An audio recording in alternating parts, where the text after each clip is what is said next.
Justice Shekhar Yadav के खिलाफ महाभियोग की मांग तेज।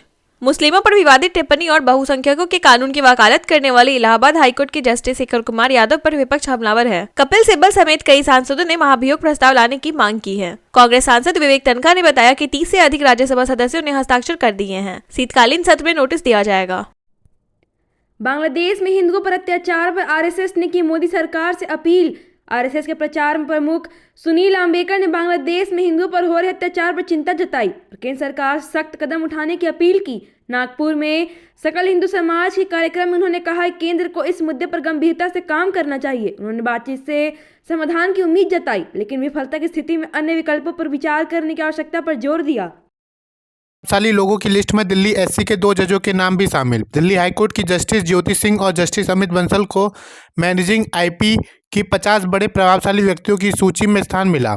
जस्टिस ज्योति सिंह को 2024 में ऐतिहासिक फैसले के लिए यह सम्मान मिला, जिसमें उन्होंने 14 साल पुराने पेटेंट विवाद में सीसीए को भी एंटेना टेक्नोलॉजी को 217 करोड़ रुपए का हर्जाना देने का आदेश दिया।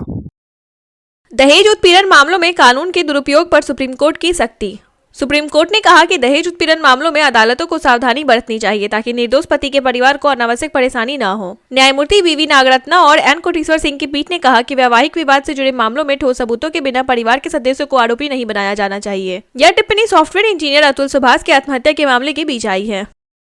अभिनेता मुश्ताक खान का हुआ अपहरण, फिरौती लेकर छोड़ा गया। फिल्म अभिनेता मुश्ताक खान को बिजनौर में किडनैप कर उनसे जबरन 2 लाख रुपए ऑनलाइन ट्रांसफर कराए गए। मेरठ निवासी राहुल सैनी ने उन्हें कार्यक्रम से बहाने बुलाया और बिजनौर से ले जाकर बंधक बना लिया। मामला 20 नवंबर का है, जिसमें खान ने आरोपी के खिलाफ केस दर्ज कराया। पुलिस इसे कॉमेडियन सुनील पाल की किडनैपिंग से जोड़कर देख रही है और एक ही गैंग के शामिल होने की आशंका जता रही है। अतुल सुभाष के परिवार की पीएम मोदी से गुहार। बेंगलुरु में इंजीनियर अतुल सुभाष की आत्महत्या ने देश भर में सनसनी फैला दी है। 24 पेज के सुसाइड नोट में और 90 मिनट की वीडियो में उन्होंने पत्नी और ससुराल पक्ष पर झूठे आरोपों में फंसाने और प्रताड़ित करने का आरोप लगाया। परिवार ने राष्ट्रपति और प्रधानमंत्री से न्याय की गुहार लगाई है। घटना के बाद सोशल मीडिया पर पुरुष अधिकारों को लेकर बहस छिड़ गई है, क्योंकि परिवार का कहना है कि देश में पुरुषों के लिए कोई कानून नहीं है। अडानी समूह अपने दम पर पूरा करेगा श्रीलंका में बड़ा project. Adani port and SEZ ने कोलंबो वेस्ट इंटरनेशनल टर्मिनल यानी CWIT परियोजना के लिए अमेरिकी अंतर्राष्ट्रीय वित्त निगम से कर्ज का आवेदन वापस ले लिया है। अब अडानी समूह अपने संसाधनों से इस परियोजना को आगे बढ़ाएगा। कंपनी ने बताया कि बंदरगाह परियोजना सुचारू रूप से प्रगति कर रही है और 2025 की पहली छमाही में इसके चालू होने की उम्मीद है। उपराष्ट्रपति के खिलाफ नोटिस पर विपक्ष की रणनीति तेज। राज्यसभा के सभापति और उपराष्ट्रपति जगदीप धनखड़ को हटाने के लिए विपक्ष ने शीतकालीन सत्र में नोटिस दिया है। 20 दिसंबर को सत्र समाप्त होने से पहले इस पर कार्रवाई की संभावना कम है। टीएमसी ने इस कदम की पहल की, जिसे कांग्रेस समेत अन्य विपक्षी दलों का समर्थन मिला। अगर इस सत्र में कार्रवाई नहीं होती, विपक्ष इसे अगले सत्र में भी उठाने की तैयारी में है। गिरिराज सिंह और असदुद्दीन ओवैसी की मुलाकात से मची राजनीतिक हलचल। भाजपा नेता गिरिराज सिंह और AIMIM प्रमुख असदुद्दीन ओवैसी को दिल्ली में मुलाकात ने राजनीतिक हलकों में हलचल मचाई है। ओवैसी ने गिरिराज सिंह से मालेगांव के लूम उद्योग की समस्याओं पर चर्चा की और उनसे शहर का दौरा करने का अनुरोध किया। इस मुलाकात में महाराष्ट्र के विधायक मुफ्ती इस्माइल कासमी और इम्तियाज जलील भी मौजूद थे। सोशल मीडिया पर दोनों नेताओं की तस्वीरें वायरल हो रही हैं। महाराष्ट्र चुनाव में धांधली के आरोप पर सुप्रीम कोर्ट जाएगा इंडिया ब्लॉक। महाराष्ट्र विधानसभा चुनाव में करारी हार के बाद विपक्षी गठबंधन इंडिया ब्लॉक ने चुनाव आयोग और भाजपा पर चुनाव में कथित धांधली का आरोप लगाते हुए सुप्रीम कोर्ट जाने का फैसला किया है। शरद पवार गुट के नेता प्रशांत जगताप ने यह जानकारी दी। एनसीपी प्रमुख शरद पवार, आम आदमी पार्टी के अरविंद केजरीवाल और कांग्रेस नेता अभिषेक सिंघवी की बैठक के बाद यह निर्णय लिया गया। विपक्ष का कहना है कि ईवीएम में गड़बड़ी के कारण भाजपा गठबंधन को फायदा हुआ। आजम खान ने इंडिया गठबंधन पर रामपुर की बर्बादी पर खामोशी का आरोप लगाया। सीतापुर जेल में बंद पूर्व मंत्री मोहम्मद आजम खान ने रामपुर की बर्बादी पर इंडिया गठबंधन को खामोश तामाशाई करार दिया। उन्होंने कहा कि गठबंधन को मुसलमानों पर हो रहे हमलों और इसके खिलाफ अपनी नीति स्पष्ट करनी चाहिए। आजम खान ने समाजवादी पार्टी से मांग की कि रामपुर के मुद्दे को सांसद मजबूती से उठाया जाए, जैसे संभल का मुद्दा उठाया गया था। उन्होंने मुस्लिम समुदाय को उनके भविष्य और हालात पर विचार करने की चेतावनी दी। क्रॉस वोटिंग करने वाले बागी विधायकों की सदस्यता रद्द नहीं की।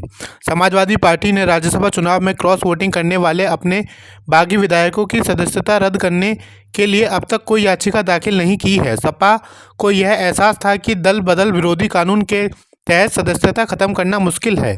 पार्टी अब लोकसभा चुनाव में भाजपा के पक्ष में प्रचार करने की भूमिका के सबूत तलाश रही है, लेकिन ठोस सबूत नहीं मिल पाए, जिससे पार्टी पीछे हट गई है। संजय मल्होत्रा बने आरबीआई के 26वें गवर्नर।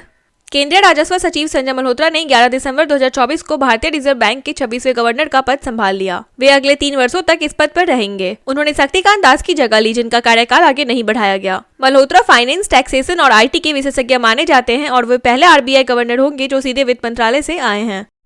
मनीष सिसोदिया को सुप्रीम कोर्ट से बड़ी राहत। ईडी सीबीआई के सामने पेश होने की शर्त हटी। दिल्ली के कथित शराब घोटाला केस में आरोपी आम आदमी पार्टी नेता मनीष सिसोदिया को सुप्रीम कोर्ट से बड़ी राहत मिली है। कोर्ट ने सिसोदिया से हर सप्ताह 2 बार सीबीआई और ईडी के जांच अधिकारियों से सामने पेश होने की शर्त हटा दी। सिसोदिया ने हाल ही में शर्तों में ढील देने के लिए याचिका दायर की थी, जिसे सुप्रीम कोर्ट ने मंजूर कर लिया। टीम में बगावत, विधायक अब्दुल रहमान ने पार्टी छोड़ी। आम आदमी पार्टी ने दिल्ली में 31 सीटों पर उम्मीदवारों का ऐलान किया, जिसमें 18 मौजूदा विधायकों का टिकट काटा गया है। इस पर कुछ विधायकों ने बगावत शुरू कर दी है।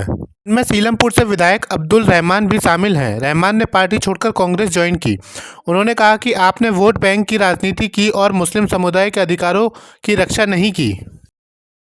दिल्ली चुनाव में अचानक कांग्रेस आप के गठबंधन की चर्चा। दिल्ली विधानसभा चुनाव में आप और कांग्रेस के बीच गठबंधन की बातें सामने आई हैं। सूत्रों के मुताबिक गठबंधन फाइनल स्टेज में है, जिसमें इंडिया गठबंधन के अन्य दल भी शामिल होंगे। हालांकि आप प्रमुख अरविंद केजरीवाल ने इस संभावना से इनकार किया है। उन्होंने कहा कि उनकी पार्टी अपने बल पर चुनाव लड़ेगी और कांग्रेस से गठबंधन नहीं होगा। दिल्ली विधानसभा चुनाव में भाजपा और आप के बीच सीधा मुकाबला। दिल्ली विधानसभा चुनाव में भाजपा और आम आदमी पार्टी के बीच सीधा मुकाबला होने की संभावना है। कांग्रेस के कई नेताओं के आप में शामिल होने के बाद पार्टी कमजोर हुई है। भाजपा की इंटरनल रिपोर्ट में बदलाव के संकेत मिल रहे हैं। हालांकि नेतृत्व की कमी एक बड़ी चुनौती है। दिल्ली की बदली जनसंख्याई, खासकर झुग्गी झोपड़ी और ऑटो रिक्शा वोट बैंक चुनाव परिणाम पर प्रभाव डालेगा, जिसमें आपकी सफलता को मदद मिली है। राहुल गांधी ने की स्पीकर से मुलाकात, अपमानजनक टिप्पणियां हटाने की मांग की।